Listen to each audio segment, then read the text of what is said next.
Good morning. It's good to see each one of you. Welcome back after our recess. We will continue after we just had a recess from yesterday, the second day of our budget hearings. We do need to go on and have our roll call this morning, so please do the roll call. And also, since the only agenda we approved yesterday was yesterday's agenda, do I have a motion that we approve today's agenda? Motion second. Let's vote. Thank you. And our manager has a few comments from follow-up questions from yesterday, so I will now turn it over to him. Thank you, Mr. Chairman, board members. We did want just to follow up on a couple of things that were raised yesterday to answer your questions. One question was raised about the PAT system, the Pitt Area Transit System, in terms of how many rides and how much is spent. We've got a handout here to give you on that. Dwayne will give you a copy on that. Got a monthly total report that includes all of last fiscal year for 11-12, plus where we are today in the current fiscal year for 12-13. On the top portion of this chart, you see the current fiscal year as we have numbers July through March. April still to be calculated. First column, you can see the mileage per month. Second column, the number of trips. The third one is passengers, and that's unduplicated number of passengers. It also gives how much fuel spent, the gallons, money we've done on repairs, the number of wheelchair transports we've done in no-shows. For all of last fiscal year, they did 478,508 total miles, representing 50,326 trips. In terms of unduplicated passengers, 6,497. Then you can see they spent $160,000 on fuel, representing 53,000 gallons, and then money in repairs. So it kind of gives you the magnitude of what PAT system does in terms of transports and cost. And remember that the PAT system is funded by the state, NCODOT, and the federal government. The operational side is, there's a 15% match that we provide on the capital. When we buy vehicles, there's a 10% match we provide. Otherwise, it is all state and federal dollars, as well as any fares they may collect in the mix of the overall budget. And the overall budget for the PAT system, Dwayne? This year is $1.1 million. And as you recall, as it was stated yesterday, we did recover all of the operational costs from fiscal year 11-12 that we ran into an issue on the drug testing with. They basically froze our funds from 11-12, and at first we're not going to reimburse them, but we convinced them that, yes, we had been doing the drug testing. We put the new procedures into place to make sure that we were doing it as specified. They agreed, and then reinstated the dollars. Yeah, I asked a question. Yes. As I look at these vans hauling the people, I never see many people in them. Maybe 1, 2, or 3 people. Now, how many miles to the gallon? I know they get very little. Where I'm coming from is this. I know a lot of these vans, like Commissioner here beside me, they have to have that.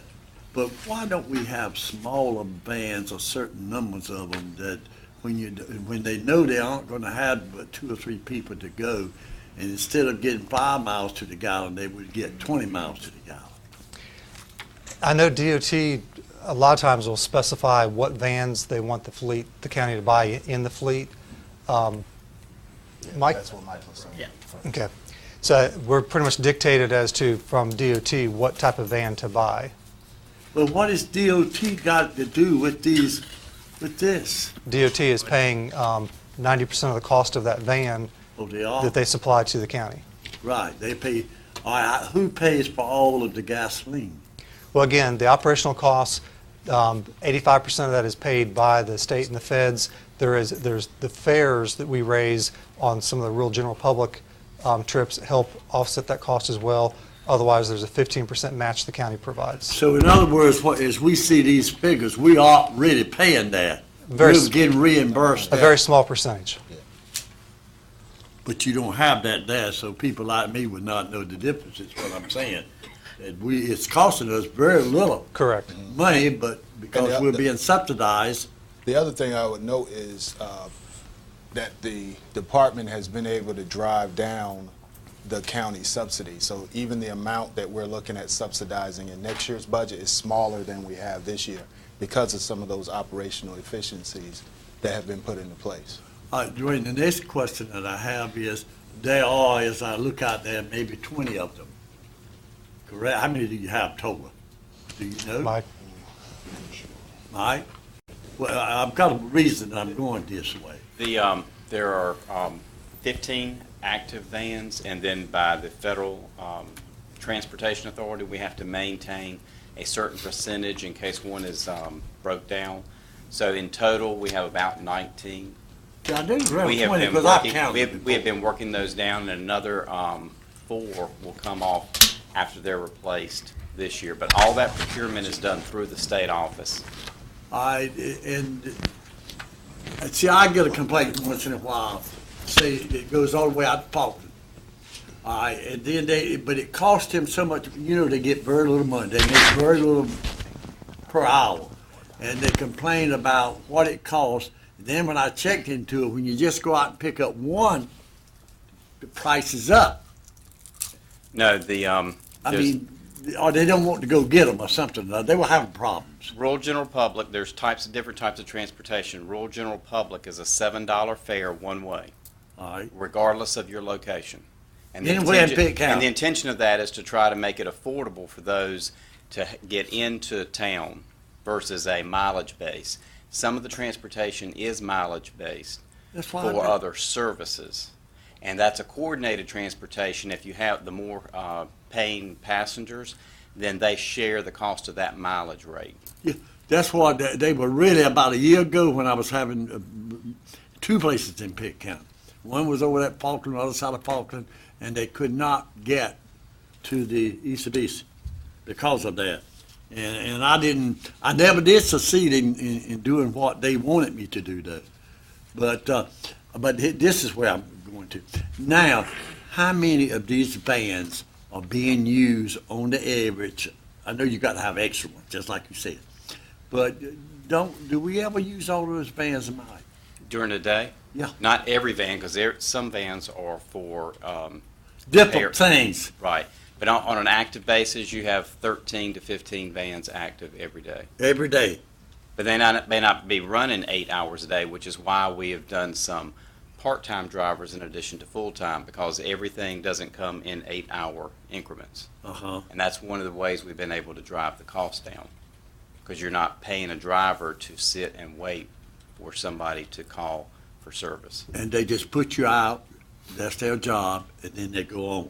Some schedules are more coordinated and like where you may be transporting dialysis treatment patients, those are scheduled and you can schedule They those in start at advance. 4 o'clock in the morning. Yes, that's they do. exactly I right. know that. And then you may have the ECVC transport for employment transportation. That's the other type of transportation that is coordinated.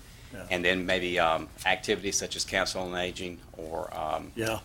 other services. Yeah, well, you don't realize unless you get phone calls and they won't help to go certain places at certain times and so forth. And most of the time, I think they've worked it out. They're pretty well coordinated now. Mr. James?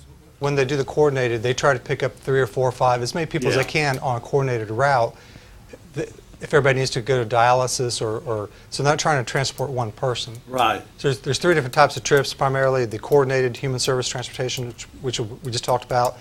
The county also under contract provides what we call paratransit service to the city of Greenville's public transit system for the, I guess, Right. handicap, is it wheelchair bound? Wheelchair. We don't have a county commission on that board. Or anything Yes, like that. yes, sir. I serve on that board. You do? I do, sir. Yeah, I like to get a report on that sometimes. And then the third type of trip, the rural general public, again, like Mike said, they pay $7 each way. That may not sound affordable, but again, that trip has to pay for itself if we're sending a van out. And, Right. and if I could just put in perspective, the $1.1 million for the PATS system was this fiscal year. Next fiscal year's budget is $924,000. And of that, the fund transfer from the county is $26,310. So we're getting really a deal out of it. See, I didn't realize that. I bet the average person in Pitt County doesn't realize that too. I appreciate that. Appreciate it, Mr. Chairman. Very good. Commissioner Webb, I was going to recognize him next, and I'll get to you, Mr. McLaughlin. Thank you, Mr. Chairman. I appreciate that they're driving costs down, and hopefully that trend will continue, but I guess my only issue with it is that even though the $1.1 million isn't all county dollars, I think we have to be a good steward of all tax dollars that come through here.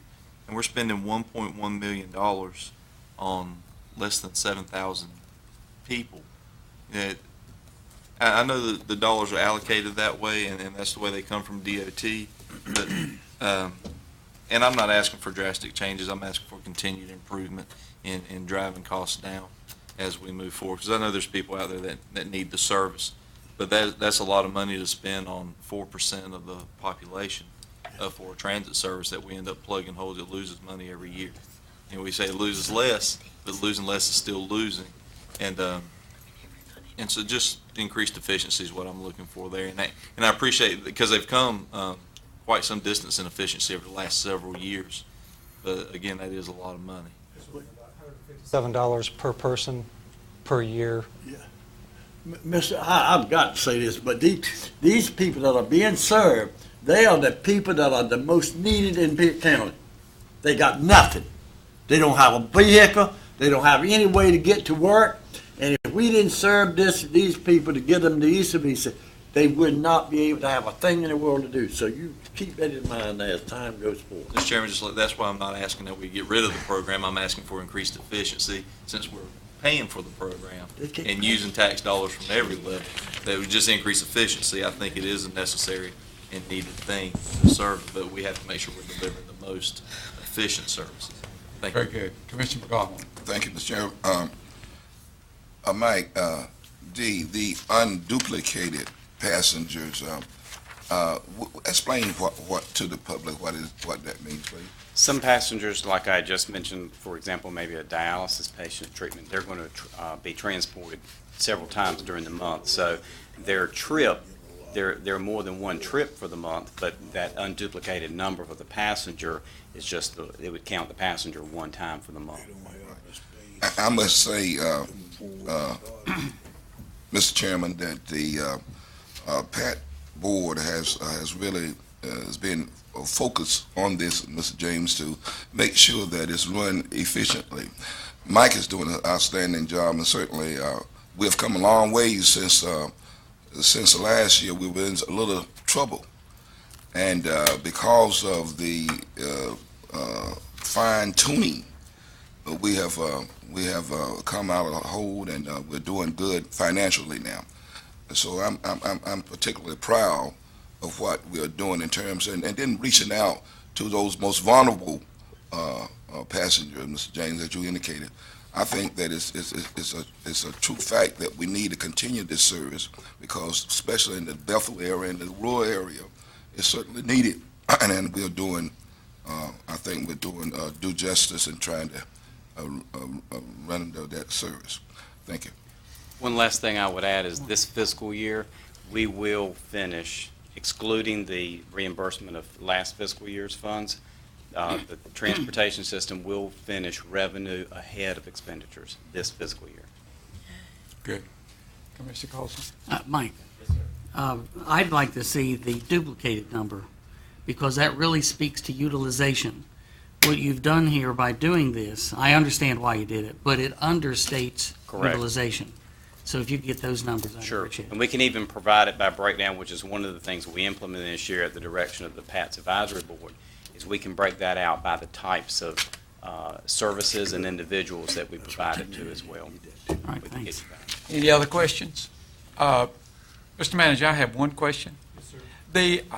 The passengers has gone down considerably in 12 and 13 versus 11 and 12. Is that because of a change in routes or a change in people using the system? I'd like to defer to Mike Taylor again. Mike, if you come back up. It's a combination of things. It's back to the Commissioner James' first point of we have tried to optimize the system, and so therefore you see the mileage is significantly higher in the gas. If you're only transporting one or two people we've tried to combine that, so therefore, if it's not convenient for some people, they may seek other types of transportation. And there are private providers out there who provide the same type of transit service. That costs a whole lot more. Right, so we've tried to do exactly what Commissioner James was talking Okay. about earlier, and Yeah. that's get the most That's what I'm for each thinking. transport. Very good, thank you. Mr. Manager. Okay, next on the list, follow-up from yesterday, the discussion on the SROs, the school resource officers. I did have a meeting with Dr. Emery early this morning, and we did discuss the topic of SROs and the grant application, and she's going to address that in her presentation to you tomorrow. Still support the concept of it, but she has some concerns she would like to express to the board about that. In regards to the county's new radio system, there was a question raised as to whether this could communicate with on the national level, i.e. National Guard. And Noel does tell me that there is what's called a National Interoperable Public Safety Group. And I was talking about the interoperability of the radio system, and he said yes, in fact, it does, and will do that. Let's see what else we got here. In terms of the number of vehicles, there was a question about on the 30 vehicles where they would go and to what department, and Shelley's passing out a illustration. Now, this is actually what is in the budget book, but and Shelley, if you'll give me a copy of that too. And when we initially put the package together, $615,000, when we were looking at the average cost of a vehicle, we had estimated that we could afford to purchase probably about 30 vehicles. After talking to the sheriff's office and figuring what it costs to actually, you buy the base police vehicle, but then it's more money to outfit it with the lights, the cages, the striping, the painting, all those different things. We're probably looking at a number of vehicles than the 30, probably 25 vehicles. Now, depending upon if the next time we purchase vehicles, if we're buying just more standard county vehicles, we could probably buy a package of 30 vehicles. But when you have to buy, or more, right? But when you have to purchase the outfitting part of it, then it's probably going to be less vehicles than that. So we're probably, if we continue the 2/3, 1/3 split, if the board is in agreement to that, then the sheriff's department wouldn't get 19. They'd probably get whatever 2/3 of 25 is. But on here, on this illustration, in the far right-hand column under manager's recommendation, it shows you the different departments and vehicles that are being recommended. Within buildings and grounds, there's a replacement of a Ford truck there. Within DSS, we've got 4 different cars that are up for replacement. Within the health department, 2. And the remainder would be the sheriff's office.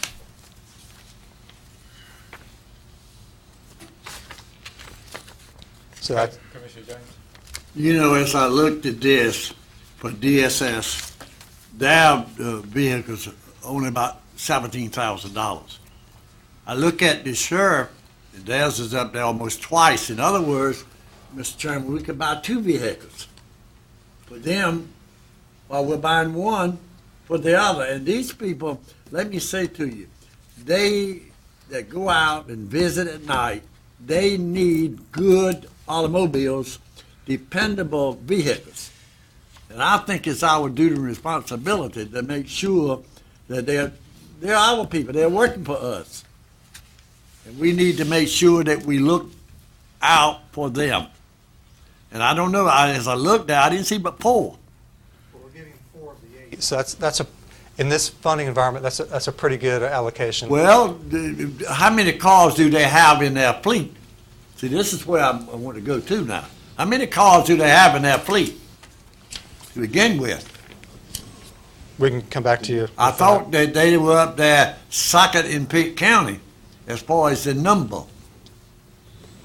You know how many cars you have? Well, I mean, we're going to be with them next. So since I've got this paper here before me, that's the reason I'm bringing it Yeah, up. Mr. Perry is presenting to you. Huh? Mr. Perry is presenting to you this morning. All Maybe right, he can answer that to you. let's just wait on that. Okay. Here, please. That'll be fine. All right.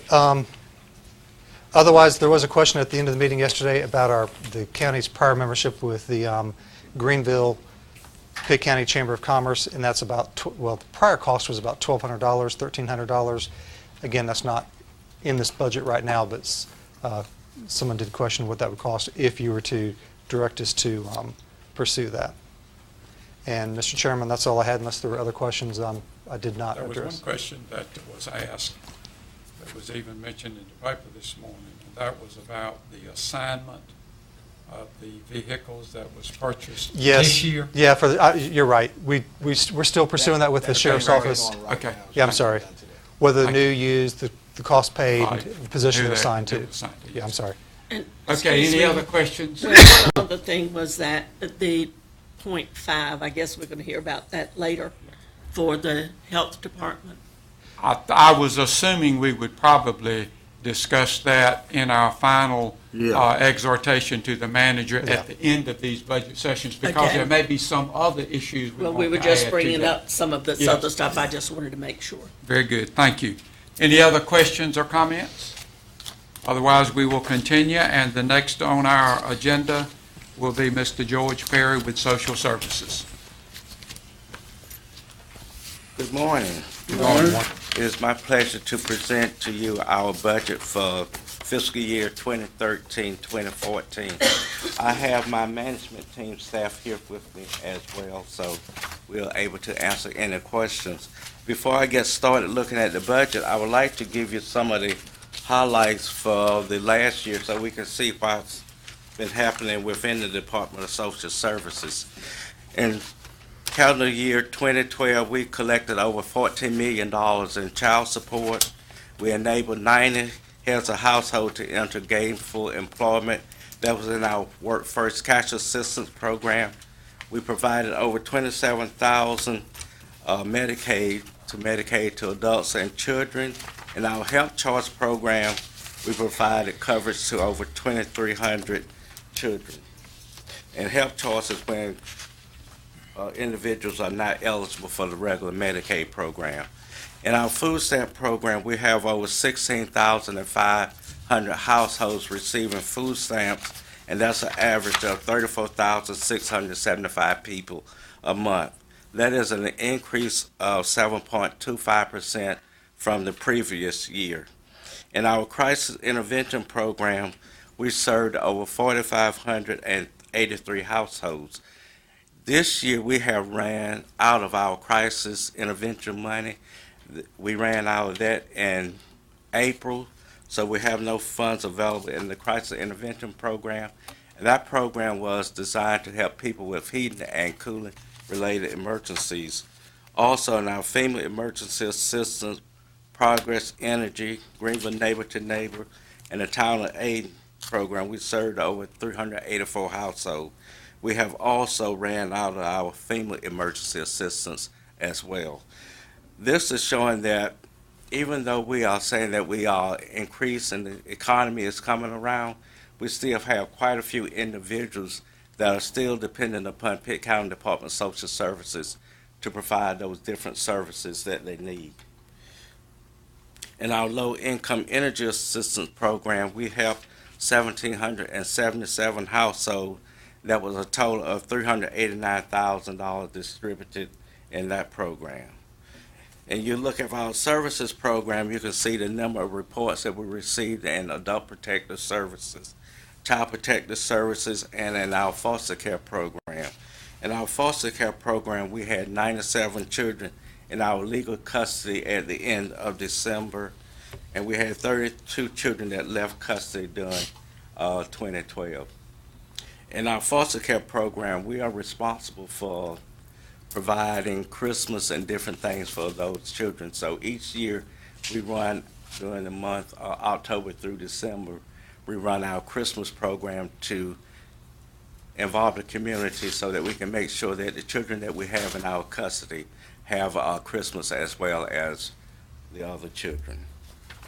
In our prevention services, you can see that we did 31,526 round trips through our Medicaid recipients. These are the individuals that use our Medicaid transportation to get to the doctor, to get to the drugstores. So that program has been real helpful to the citizens of Pitt County. We have 130 requests for prevention services, and we were able to serve 97 families. We have our SOAR program, which is SSI, SSDI, which is Social Security, Disability, and Supplemental Security Income. We have, with 7 applicants, we were able to get 4 approved for Social Security Disability, and that brought in $46,380 to those individuals that were able to begin to receive Social Security Disability. In our child care program, we are providing an average of 645 children per month daycare. Our daycare funding have been cut for the upcoming year, so we probably end up serving less children. But at the present time, we're able to serve over 645 children. You know, Pitt County Department of Social Services have quite a few audits throughout the year, and this is just going through some of the audits that we had. We had audits in Medicaid transportation, home and community care block grant, workforce eligibility monitoring, 1571, special assistance, and 4E monitoring. So we received quite a few different funds from different sources, but then we have individuals that come in to check to ensure that we are following policy and procedures and that we are doing it according to the rules and regulations. So I'm very grateful for the staff that we have that are willing to follow the process and make sure that we are doing things according to the rules and regulations. If you look at our budget for this year, we are asking for, our total budget is $1,118,774, which is a 0.31% increase. Our line item budget increased by $1,259,031, which is a 4.41% increase, and our county funds increased by $80,442. So that's a 0.92% increase, less than 1% increase in our county funds for the upcoming fiscal year. The upcoming increases are looking at temporary staff for our low-income energy assistance program. We were asking for 6 temporary staff to operate that program for 5 months. We will have over $1 million that we will be in our budget for the low-income energy assistance program. And we start that program in December and we finish it up in March. So we're expecting that with the additional funds that we have $5 million this year, looking at $500,000 this year, looking at over $1 million for the upcoming year, that we will need additional staff to help with that program. And then we have NC Fast, which we have been talking about for food and nutritional service. We'll be implementing NC Fast for our Medicaid. That would be Project 2 and 6. And we're looking at 8 temporary staff to help in that program. NC Fast for Medicaid will start in August the 19th. We call what we call a soft launch. It means that we will be doing applications first. And then in November or December, we will start reviews and changes. So in August, we'll be operating out of 2 different systems. We'll be doing NC Fast for the applications, eligibility information system for all reviews and changes. And then when we move to the hard launch in either November or December, everything will be done in NC Fast. So then we will have NC Fast for food and nutritional services, NC Fast for Medicaid and Work First, and we'll be using a totally new system to accomplish that. We feel that with the implementation that we will need these additional staff to make sure that the transition goes smooth and that we are able to continue to reach the citizens and give them their benefits in a timely and efficient manner. And this last chart just gives you a breakdown of the county and the total allocation there. So we can see that on the average, we have been staying pretty neutral on the amount for each year. Okay, now, questions for Mr. Perry? Yes, Mr. Colson. Mr. Perry, one of the things I'd like to see you do is break down I'd like to know what the cost of staff, salaries, vehicles, all your overhead is, and then how much of this money actually makes it to the recipients. I mean, I'm not limiting it to just staff and overhead and vehicles. Everything that is consumed by a county employee in order to provide this service, and then what's left over that actually reaches the pocketbooks of the recipient. Okay, in our food and nutritional service program, I just like to talk about that. We pay 50% of the salaries for our food and nutrition service staff, and the other 50% is federal. But all the benefits that we receive, we issue over $2 million worth of benefits each month. All of that is federal. So we do not have any cost allocation in the food and nutrition Is that service. for your $363 million Right. budget? Right, Then please provide me that information. okay. Include that. Any other questions? Commissioner McLaughlin. Thank you. Ms. Perry, you recognize the fact that we've had a tremendous problem with daycare for our after-school. Matter of fact, we had several meetings concerning that over the year. How are we doing now in terms of funding for our after-school program, and is it getting better, worse? I would say that it's not getting better because we have less money to operate. So you're looking at Pitt County Department of Social Services having over 1,400 individuals on our waiting list. But we're only able to serve X amount of children based upon the dollars that we get to operate our program. So we are able to serve the children that we have on that we're serving at the present time, so we will not have to cut any of those children off. We will not be able to serve the 8-year-olds, 9-year-olds, but we're able to keep the ones from 7 years until they turn 8. Is there any? I know the state is tight with money right now, and but are there any grants that social services are pursuing in terms of trying to help these individuals? I get calls every day about children having to stay at home and out there in the streets and causing very unsafe conditions, not being nourished, not being loved, and not being taught at the daycare facilities. So are there any grants or anything that we're pursuing? We have not pursued any grants, but what we have done with the individuals that are not receiving daycare, to make them aware of the different resources in the community, Boys and Girls Club, other organizations that have after-school program that these individuals can go to. So we have not just totally told them that we were not able to provide services. We did give them other options that they could go for, get daycare. Now, my final question, I do know that this is Pitt County Social Services, and certainly we take care of the city of Greenville as well.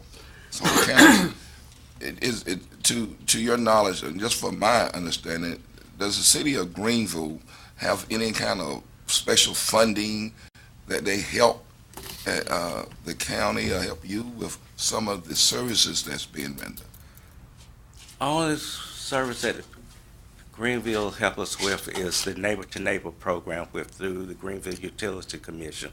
So they do have that program that they help with individuals that receive utilities through Greenville Utilities. But beside that, we have no additional assistance from. So those funds are channeled to you? Those funds are channeled to us. Okay, thank you. Commissioner James? Getting back to the last answer that he gave you, Greenville Utilities do donate, but that's countywide. Remember, Belleville, many of the areas in Pitt County is served by Greenville Utilities, and therefore they get the extra money from all of those on that. But what I want you, all of you, to, I wish all of you could be on that board with Dwayne and myself, and you would understand the problems that we're faced with. Right now, Mr. Chairman, we're going through this NC pass, completely changing what social services is doing. That's the reason that so that they won't get so far behind, that they are asking for temporary employees so that we can stay up.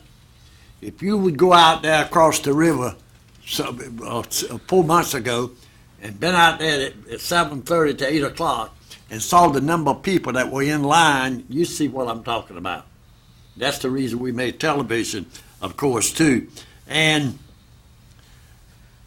I'm still concerned about these automobiles, Mr. Manager. I know what you're going through with, but at the same time, if there's anybody who needs it, we kind of need some help there.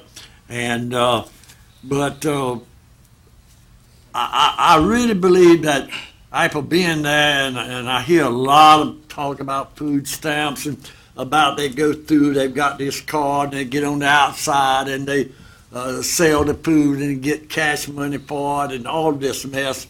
I've never had anything like that happen to me, but I do hear it, Mr. Chairman. And you know, you hear all kinds of rumors. But what we've got to be content with is the welfare of these people in Pitt County who are not able to take and to look out for themselves. And getting back to what's going to happen. You know, it made national TV of what Pitt County, the number of unwed mothers, the highest, second highest now, what, was it the United States of North Carolina? But anyway, United States. United States, the second highest. Well, what is that going to bring on to us as these kids begin to get older? You know, I've always said, and I work to this for my own children, success breeds success. We have to break the cycle somewhere. I always said it was going to have to be the schools, but we're not succeeding there. I don't need to tell you all that. And then it falls back on social services. Somebody has to step in, and we have to get help from wherever we can get it, hospital, whatever it be. But I think as we look at this, don't forget these people. And as I go across the river and I look at that, and like the manager knows, I've really been on them to take and to get that place right, to protect the employees that we have over there. And I'm looking forward to getting off that board and putting one of you on there to take and let you know what we kind of have to go through with it. You know, Mr. Chairman. Absolutely. I served on it for Yeah. 6 years, 8 years. Yeah, and remember, there are 5 members on that board, and we're looking for a replacement now, and we want to get the very best that Pitt County has to offer. And you know we need that. And you're going to need another one from here, so you're going to be, it's very important that you take and we get those. And one of the big things I think we have going for us right now is Dwayne. He's on that board. He gives us input as to what directions to go, and we do everything we can to get everything out of every dollar that we can. Let me tell you that. And if you look at those meetings that we're on television, if you look at that, you will know what we are trying to do. Thank you for giving me Very that. good. Thank you. Commissioner Hammond? Yes, sir. Mr. Perry, how many temporary employees do you have in the office now? We have 8 temporary staff helping out with the food and nutritional service program. Thank you. Okay, Commissioner Webb? Thank you, Mr. Chairman. How's the implementation of NC Fast going? In a meeting with the governor, he mentioned that there's no backup plan. So do you feel like that's going to... There is no backup plan. NC Fast is here to stay. We are in the process of, we started in last year, October. We went live in December with all our cases. And what we talk about, this is a total new system. So nothing transferred out of our old system, is basically starting over new. So everything had to be put just like it was a new document. So when you look at 1,500 and some households, we're averaging over 2,000 and some rated terms each month that has to be converted, and then that information has to be put into a new system. It is taking time to get that done. That's why we asked for the 8 additional temporary staff to help with that process. Also, we have 3 individuals that from the state that's helping us as well. So the state have staff that they send around to the different counties to help with that transition. NC Fast, once it get up and working, it would probably be a good system. Because if you look at it now, you come in and apply for food and nutritional service. Then if you need Medicaid, you come in, apply for Medicaid. You end up having to talk to different workers to give out the same information.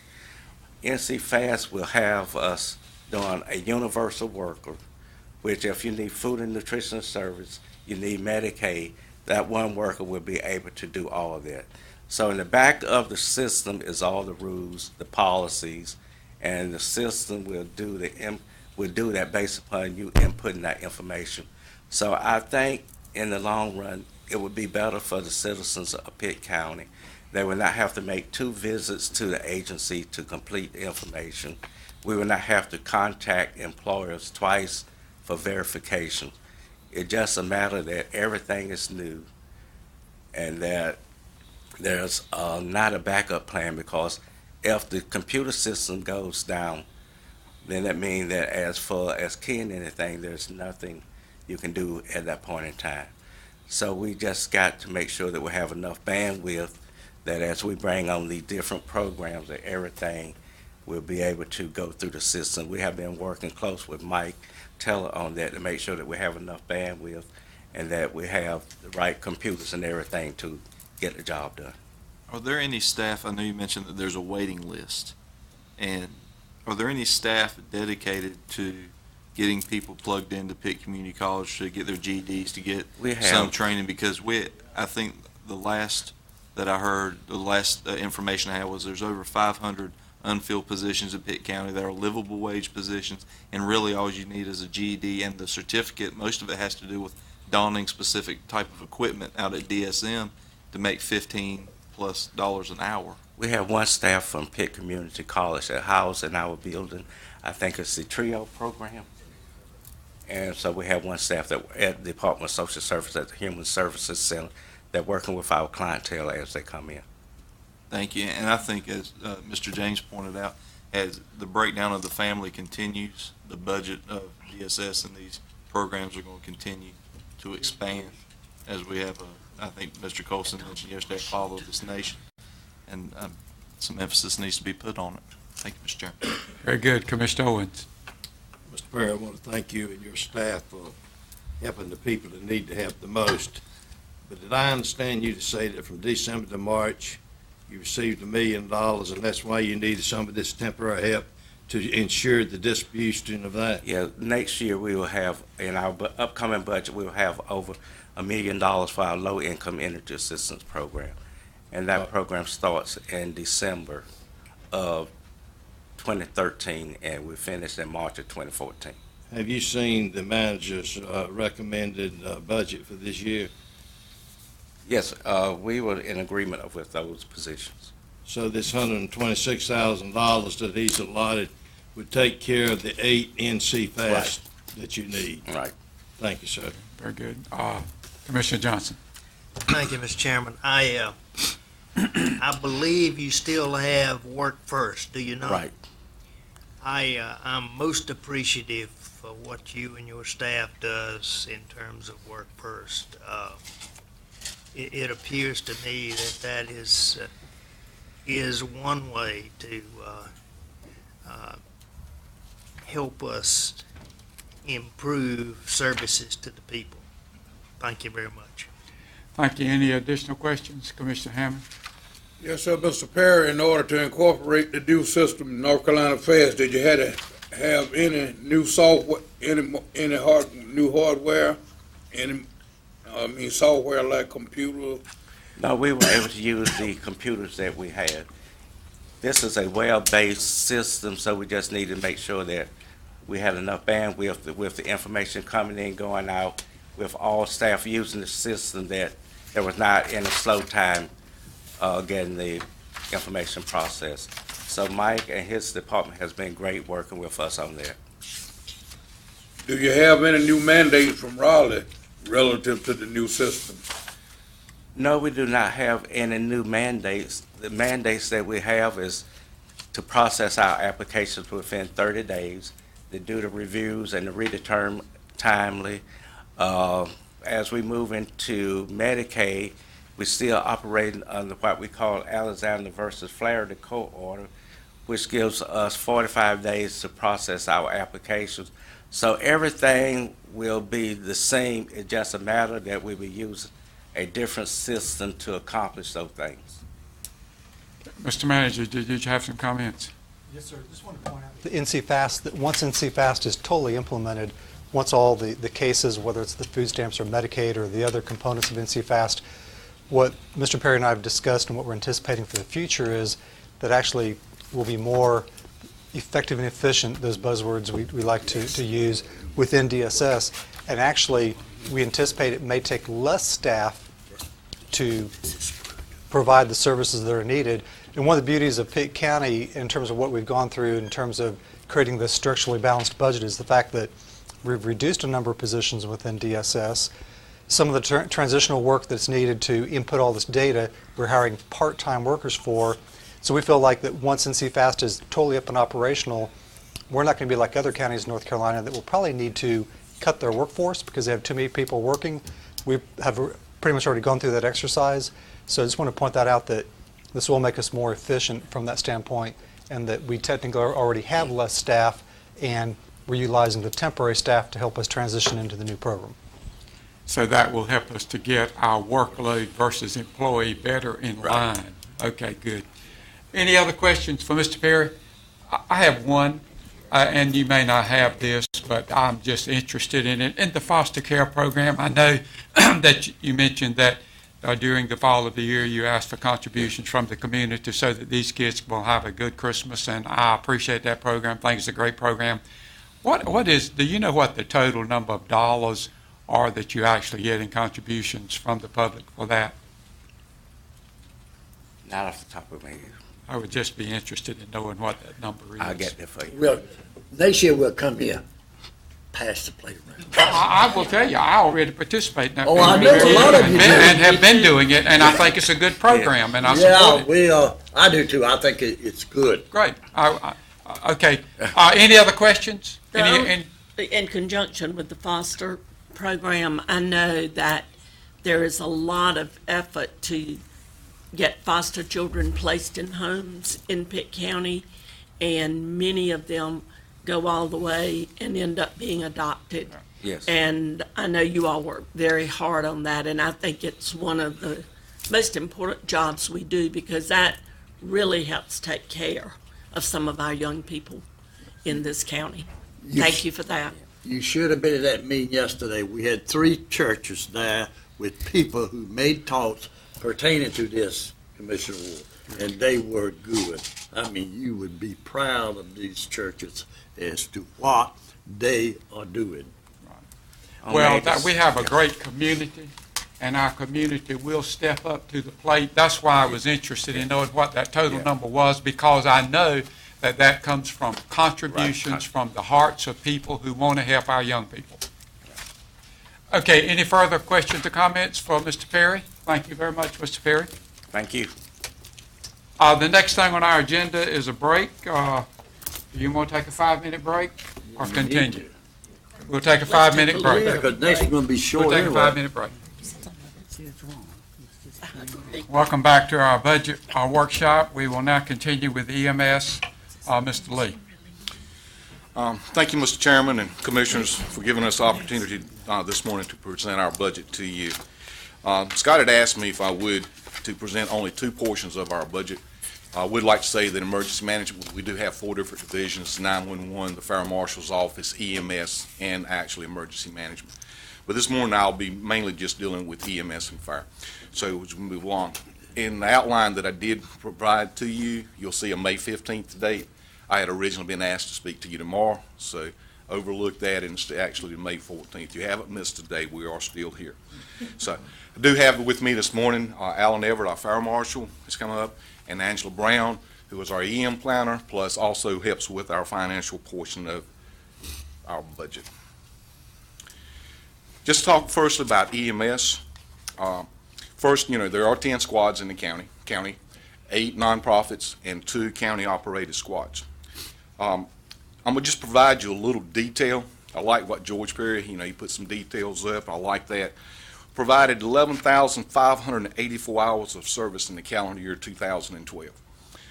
Quarterly, we report to the EMS Oversight Committee the activities of the squads to actually lay that out. We should be forwarding that information to you quarterly so that you'll see the activities of EMS. The average utilization rate of these squads is 13.22%. So when you look at a 24-hour day, 13.22% of the time, they are actively involved in something. We go back to the Fitch study that we did have several years ago. They start to say when you start to get in that 30-35%, you need to be looking at another squad. So again, I think we're in good shape there. Also, another part that the Fitch program did put in said you need to be reporting fractile response times. So on an average, 90% of the time, an EMS unit was on the scene within 16 minutes of the 911 receiving the call. So I will say it's good. We like to be lower, yes, but I think sometimes when we look at square mileage of some of these areas that we serve, you understand why that response time is where it's at. Excuse me. In 2012, EMS received, now, again, this is county, this is not Greenville. We received 11,701 dispatches, transports that actually loaded a patient and transported them 7,700 times. No transports, a little over 1,700. Sometimes when they get on the scene, they may not need to transport that patient. They may actually do a treat, no transport, but again, there was no transport. And canceled about just a little over 2,100 times. So many times, their squad might be dispatched to go take a call, and somebody else closer can take it, so they're canceled out. 68 others, these are for special events, standbys, those type items. I will tell you that when we go back and look at the transports, these are normally billable calls that we are able to actually bill and collect. And I think Melanie got all this program started good. The finance department's doing great. Dwayne is following right in with that, and collections are still really good. What's the process for the EMS as far as finances? Finance actually sends out a budget package to the EMS squads the first of the year, asking them to submit their request. These budget request packages come back in to county staff, and it's reviewed by county staff and put together. Financial services presented the squad a request along with EMS billing, supervision, and district operations to the Oversight Committee back in April. This is a chart now. This chart I've got right here, small, so I'm hoping you've got a larger chart in front of you. Okay, because me looking here, I've got a larger one. But if what I'm looking at is small, here, if you had to look at that, that's stretch size. You'll see what the fiscal year 12-13 adopted budget was. You'll also see what the fiscal year 13-14 was requested from the squads, and then what county staff recommended to the Oversight Committee, which they also looked at and approved to recommend to be part of the budget package. So you're looking at the recommended being the total of $5,261,997. Mr. Lee, I don't believe I could see that with a magnifying glass. Well, even with my glasses, Commissioner, I agree with you. Look on page 17. Huh? 17. 17? Yes, sir. Sorry. Towards the front, David. Mr. Hammond, towards the front.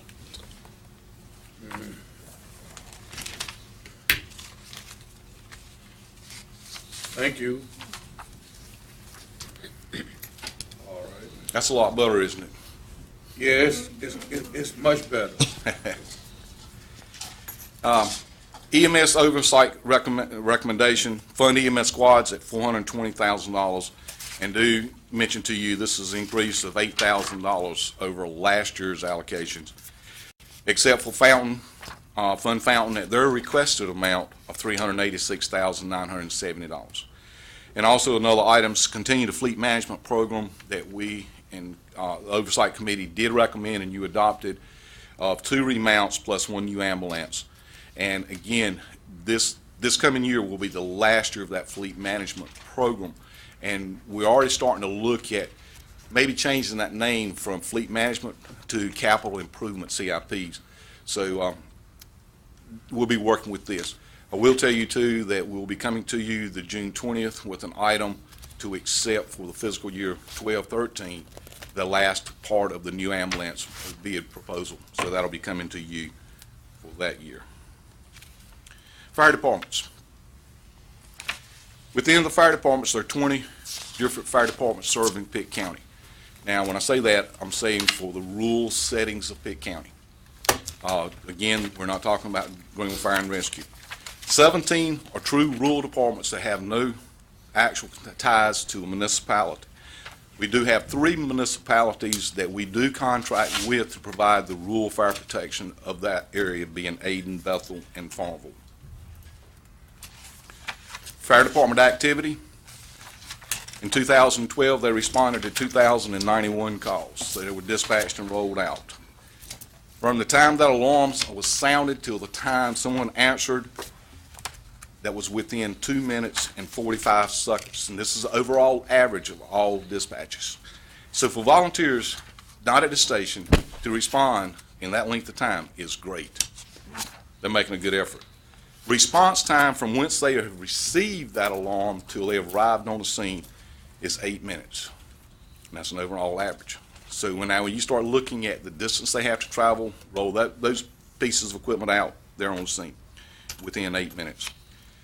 On scene time, once they've arrived on scene, and this is from, again, an average, they're normally on the scene for about 49 minutes. So when you look back at the 49 minutes, the 2,100 calls, times the number of volunteers you have, you'll see a great activity that's being performed by these fire departments. What's the process? Process is the same as what for EMS. That budget package is sent out by finance the first of the year. Fire departments take and create that packet, and they send it back to finance for it to be compiled. The 3-person commission, who when you change to service district, you kept in that portion of it. They actually look at that budget and they recommend a tax rate to you for you to set. It is up to you as commissioners to set and adopt a tax rate for each one of the service districts. Also within the fire portion, from general fund allocations, each fire department receives $10,000 each year, and they're paid in quarterly $2,500. They receive $10 per each dispatch that they're dispatched to. That's again paid quarterly. The county provides the workers' compensation payments for the fire departments. And the last item that we've got there is the allocation towards the purchase of new trucks. There has been a standing policy for several years that each department is allocated $20,000 over a 20-year period to purchase either a tanker or a pumper. So it's $10,000 for 2 allocations within 20 years. Last couple of years, we've had departments ask for it, but they did not purchase any trucks. This year, we had 6 requested. Had Alan go back and check with all those departments, and out of those 6 that requested, only 3 said that they would actually be purchasing a truck this year. So that is why you're seeing that $30,000 put in. In the fire service district funding, tax rates range sort of large from 2.75 cents per 100 to 9.4 cents. PACTOLUS did not present a budget, so we actually utilized what they had presented in the past. Okay, I've also got another spreadsheet, so I'll ask now for Scott or Dwayne to help me to tell me what page this one's on. 18. Page 18. So Commissioner Hammonds, that'll be easier for you to see Yeah, on that I can one too. read that all right. You'll see this value. The estimated first column that you see, the fiscal year 12-13, the estimated value, this is what the fire departments were given to develop their budget from. That was the value that they had. This value of 13-14 was provided after this, so fire departments have not seen this estimated value of that fiscal year 13-14. It shows you the current rate, proposed rate, what the levy will be utilized in the 13-14, and then the budget request, and then you'll see the three different departments in the vehicle purchase that are mentioned in the last column. You'll also see that there are 5 different departments that have actually asked for a tax increase there. So, Mr. Chairman, this was very quick. I'll try to entertain any questions that you have. Very good. Anyone have any questions of Mr. Lee? While they are thinking, let me just make one observation. On the vehicle replacement, you said you were going to change that to capital improvement. That was what was discussed at the last Okay. oversight meeting of possibly changing the capital improvement plan. Okay. My point is, we need to always keep that level of money in that category. That's because correct. if we take it out of the capital category, then it's going to be absorbed, and then we're going to be running short. So my point is just make sure that we maintain that money in that category to buy whatever capital items we need. Because, I think what we did realize that our fleet had gotten old.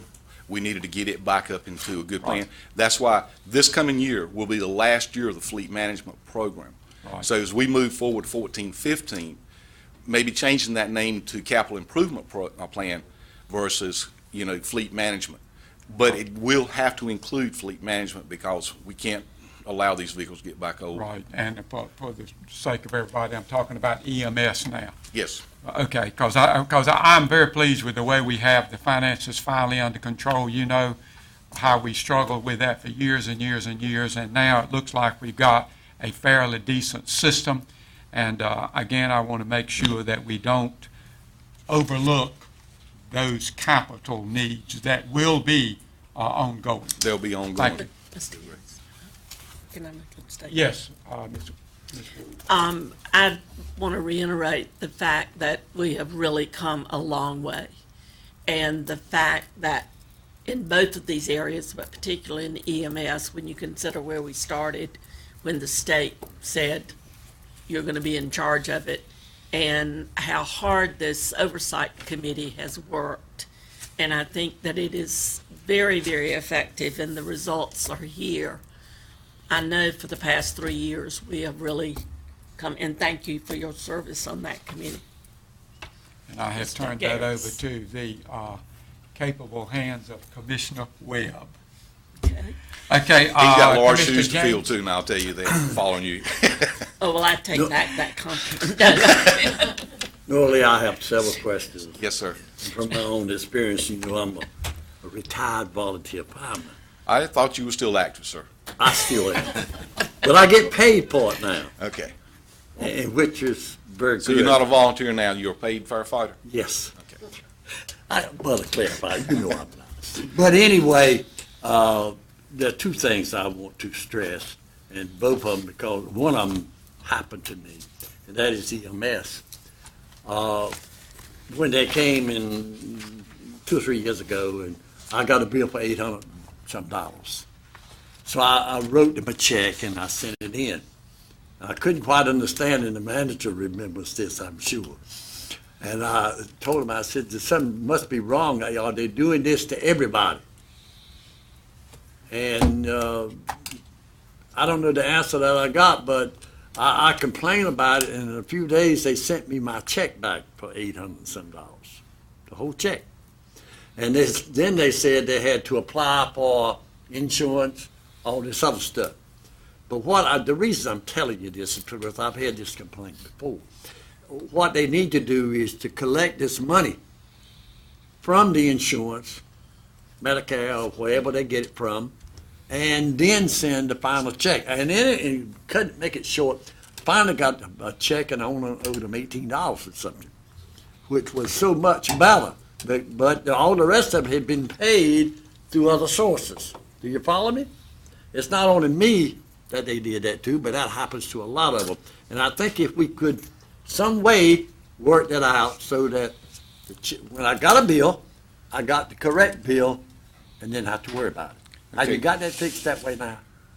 Mr. James, let me address a little bit of that. Yes. When that bill is, when it comes in, there's a goal by finance to roll out a bill within a certain number of days.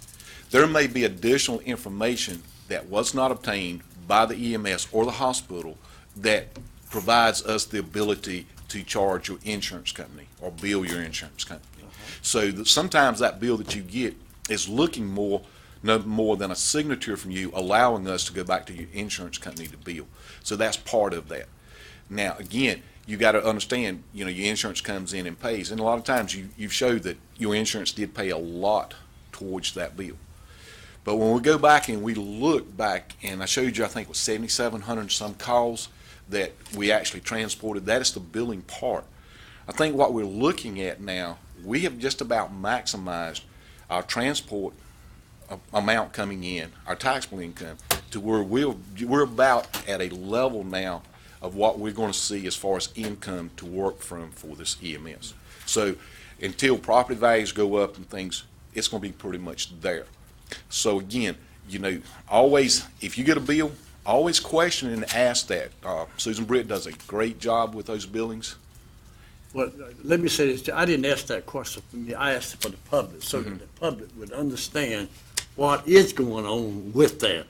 Now, the next thing that, of course, I've been a volunteer fireman probably more years than maybe in Pitt County, but because I started when at Belleville. But I think we need, and I stress this, and it makes the firemen so mad, that we need to live within our means. And I made myself a promise that I wasn't going to vote for any tax increase this year. So I don't want them to get mad with me, but I'm going to have to stick by that. But anyway, I want to thank them for all that they do. I know how they do a great job. Oh, yeah. That's all I got to say. Commissioner Hammond? Yes, sir. Noah Lee, down at Clark's Neck, their mutual aid is coming from Beaufort County, is that right, instead of pack totals? Some of it. Some of it come both ways. Some of it. They actually, Clark's Neck actually has a service district In the Gardnerville, Clay Root area, the southern tip of Pitt County, Craven County, and Aden. Yes, sir, they may get Craven in. Aden is their normal mutual aid, and Blackjack, depending on where it's located at. Thank you. Commissioner McLaughlin. Thank you, Mr. Chairman. There's many times that I've received calls that when the EMS comes to pick up people, they refuse to go. Now, my question to you, if a person is from your physical eyes, see that they need medical attention, but yet they refuse to go. Can't force them. How do you handle that? And the reason I'm asking that, because, Mr. James, you touched on a little bit of it, is because a lot of folks feel that they may not, they are poor, they don't have the money, and they feel like they don't ask for treatment. But I'm telling you what I want to say. I want to say this, that if a person in your eyes or in anybody's eyes is bleeding that needs service, you ought to take them. I don't know what you do. I don't know what's the standard if they refuse treatment. How do you handle that?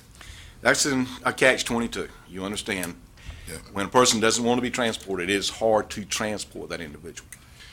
The EMS will have contact with the emergency room and the doctor on staff. Now, I will say too, we do have the medical director now, and the old QRV, we put that in the field running.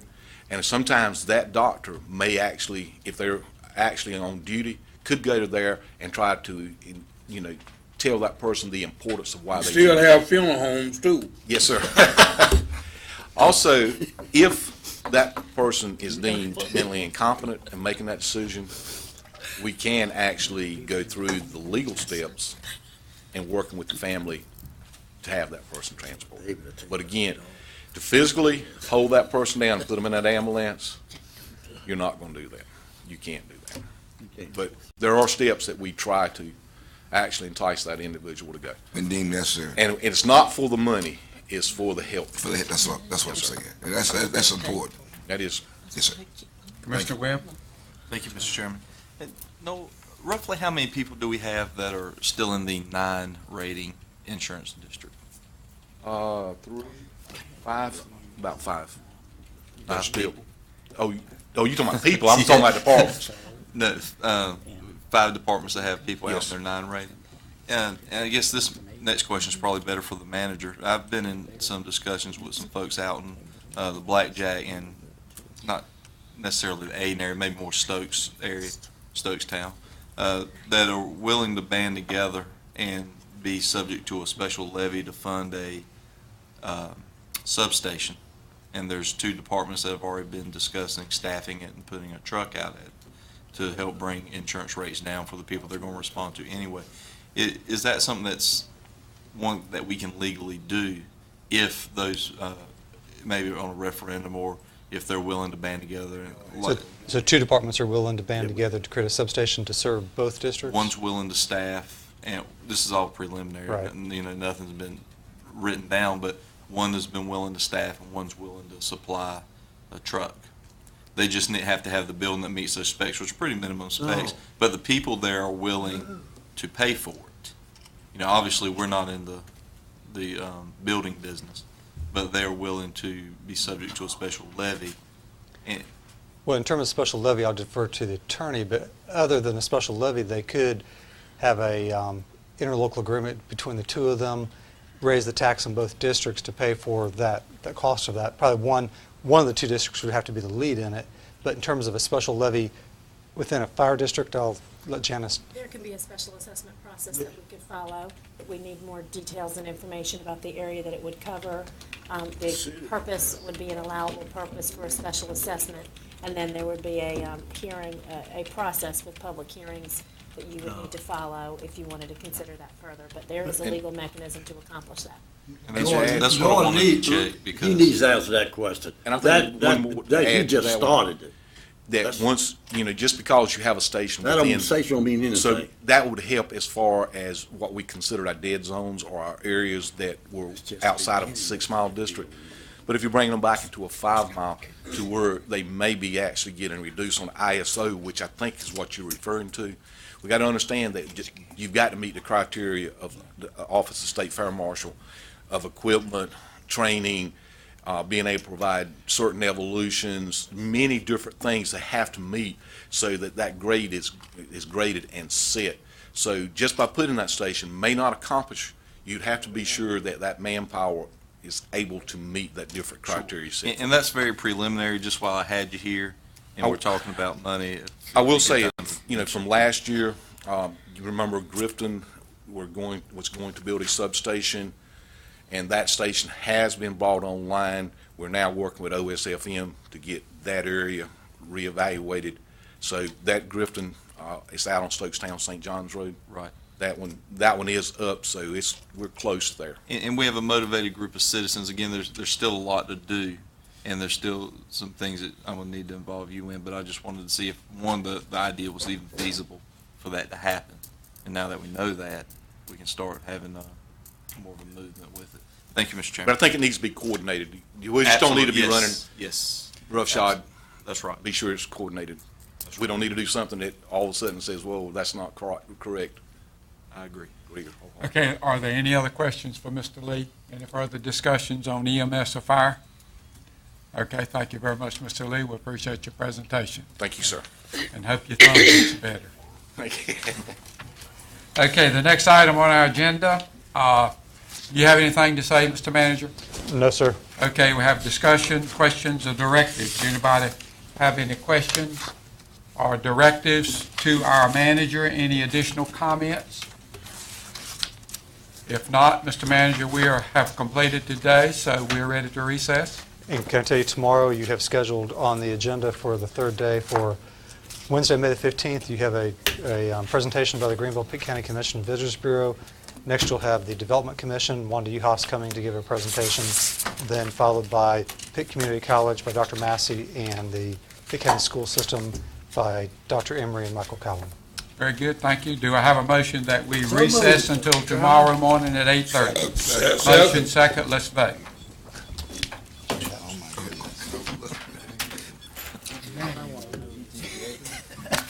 Arm wrestle.